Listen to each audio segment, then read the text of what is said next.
things were supposed to go tonight. This was supposed to be a town hall debate between Donald Trump and Joe Biden.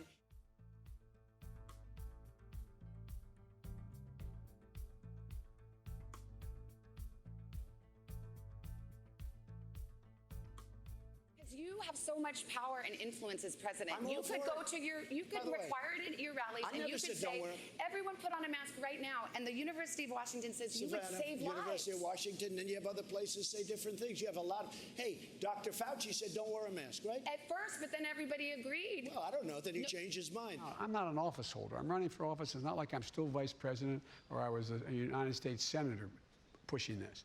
So I don't want to say I. But we did lay out exactly what needed to be done. And take a look. We make up 4% of the world's population. We have 20% of the world's deaths. We're in a situation where we have 210,000+ people dead. And what's he doing? Nothing. He's still not wearing masks and so on.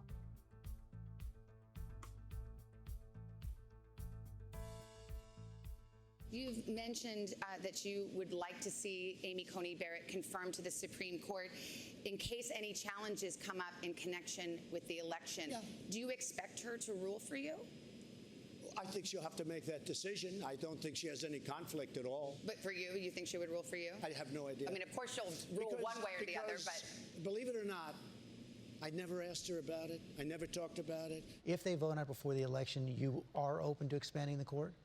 I'm open to considering what happens from that point on. You know, you said so many times during the campaign, all through the course of your career, it's important to level with the American It is, but George, people.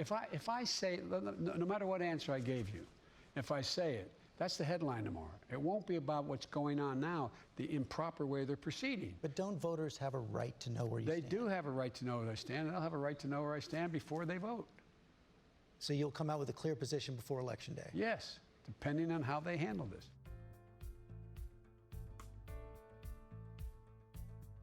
Companies are pouring into our nation because of the tax rate.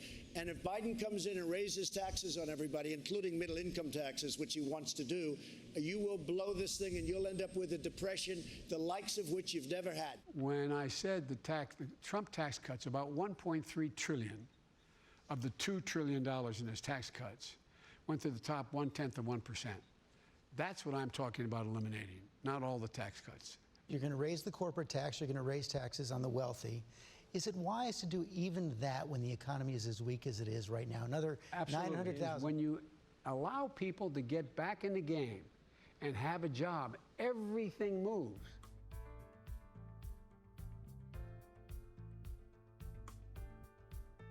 I've denounced white supremacy for years. But you always do it. You always start off with a question. You didn't ask Joe Biden whether or not he denounces Antifa. I watched him on the same basic show with Lester Holt, and he was asking questions like Biden was a child. Well, so this is a little bit of a dodge. Are you listening? I denounce white supremacy. Okay. What's your next question? Do you feel, it feels sometimes you're hesitant to do so, like you wait a beat. Here we go again. Every time, in fact, my people came, I'm sure they'll ask you the white supremacy question. I denounce white supremacy.